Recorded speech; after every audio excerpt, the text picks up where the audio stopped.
Дарование Москвы жайкы лагери балдарды кабыл алууну баштады. Балаңыздын жайкы эс алуусу пайдалуу жана өнүгүүгө багытталган болсун. Мектепке даярдоо, англис тили, араб тили, намаз окууну үйрөтүү, спорттук машыгуулар, таза абада сейилдөө, күнүнө 3 маал адал тамак. Ар бир балага өзгөчө көңүл бурулат. Орус тилин билбеген балдар үчүн кошумча сабактар уюштурулуп, эркин сүйлөөгө жардам берет. Балаңыздын келечегине бүгүндөн баштап инвестиция жасаңыз. Катталуу жана толук маалымат үчүн байланыш номерлерине кайрылыңыз.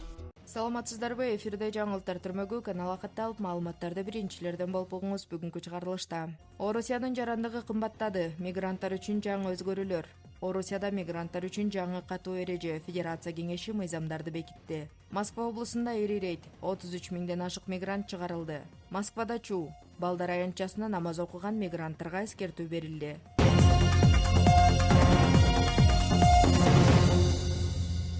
Орусиянын бийлиги чет өлкөлөрдөгү консулдук мекемелер аркылуу көрсөтүлүүчү кызматтардын жаңы төлөмдөрүн бекитти. Эми Орусиянын жарандыгын алуу үчүн арыз берүү мурдагыга салыштырмалуу дээрлик 10 эсеге чейин кымбаттады. Буга чейин жарандыкка арыз берүү үчүн $65, болжол менен 5000 рубль төлөнсө, жаңы тариф боюнча бул сумма $600, болжол менен 47 000 рубльга чейин көтөрүлдү. Ошондой эле Орусиянын жарандыгынан чыгуу үчүн төлөм дагы олуттуу жогорулады. Эми мурдагы $130 ордуна $1200, болжол менен 94 000 рубль төлөнөт. Мындан тышкары Орусиянын жарандыгынын бар же жок экенин аныктоо боюнча мурдагы консулдук төлөм толугу менен жокко чыгарылды. Жаңы тарифтер Орусиянын чет өлкөлөрдөгү бардык дипломатиялык өкүлчүлүктөрү көрсөткөн консулдук кызматтарга тиешелүү болот. Ошол эле учурда мамлекеттик дума мигранттарга байланыштуу дагы бир маанилүү мыйзам долбоорун кабыл алды. Жаңы өзгөртүүлөргө ылайык Орусиянын жарандыгынан ажыратуу убактылуу жашоого уруксаты жана туруктуу жашоого уруксатты жокко чыгаруу үчүн негиздер кеңейтилди. Ошондой эле чет элдик жарандарды өлкөдөн чыгарууга алып келе турган укук бузуулардын тизмеси дээрлик 2 эсеге көбөйтүлдү.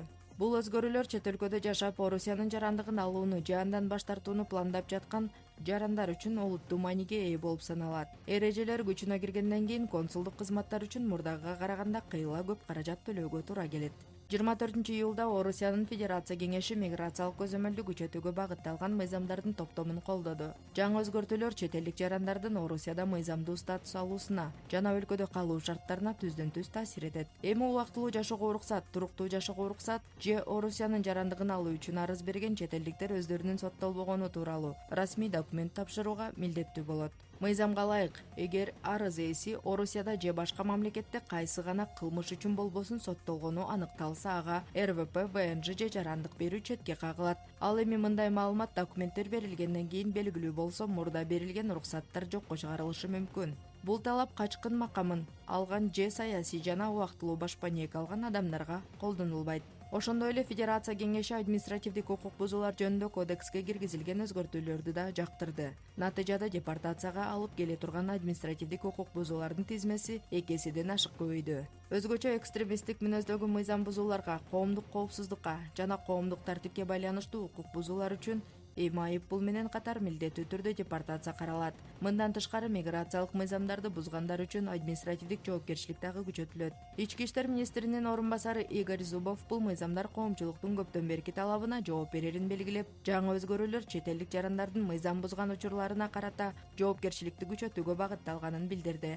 Эгер мыйзамга акыркы баскычтагы кол коюу жана расмий жарыялоо аяктаса, жаңы эрежелер күчүнө киргенден кийин мигранттар үчүн талаптар мурдагыдан да катуу болот. Орусиянын ички иштер министрлигинин Москва облусу боюнча башкы башкармалыгынын 2026 жылдын алгачкы 6 айында миграциялык көзөмөлдүн жыйынтыгын жарыялады. Расмий маалыматка ылайык, бул мезгилде мыйзамсыз миграцияга каршы жүргүзүлгөн рейдтердин саны кескин көбөйгөн. 6 ай ичинде Москва облусунда 39 миңден ашык текшерүү жүргүзүлүп, анын жыйынтыгында 33 500 чет элдик жаранды өлкөдөн чыгаруу жана депортациялоо боюнча чечим кабыл алынган. Мындан тышкары 49 000 адамга Орусияга кайра кирүүгө тыюу салуу чечими чыгарылган. Ошондой эле жүргүзүлгөн текшерүүлөрдүн жүрүшүндө 2 миңден ашык чет элдик жасалма каттоодон чыгарылды. 11 000 адамдын убактылуу жүрүү мөөнөтү кыскартылды. 88 адам Орусиянын жарандыгынан ажыратылды. 150 000 мигранттын убактылуу жашоого уруксаты РВП жокко чыгарылды. 2600дөн ашык адамдын туруктуу жашоого уруксаты ВНЖ жокко чыгарылды. Ички иштер министрлигинин маалыматына ылайык, уюшкан мыйзамсыз миграция фактыларынын саны өткөн жылга салыштырмалуу 46%га көбөйгөн. Ал эми жасалма каттоо фактылары 2,5 эсеге өскөн.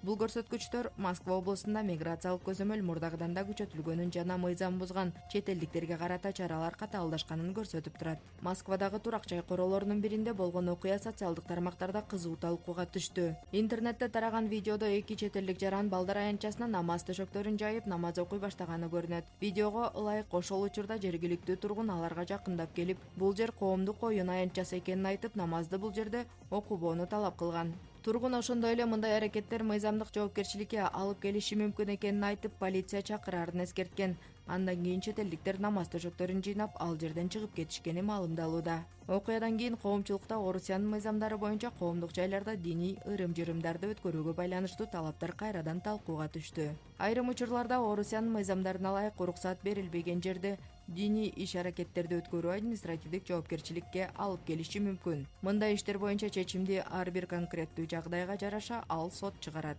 Буга чейин да ушундай окуялар катталган. Маалыматтарга ылайык 2026-жылы Владивостокто оюн аянтчасына намаз окуган чет элдик жаранга айыппул салынган. Ошондой эле айрым башка аймактарда да ушул сыяктуу иштер боюнча административдик чаралар көрүлгөнү кабарланган. Кабарлар официалдуу МВД Россия сайтынан алынды.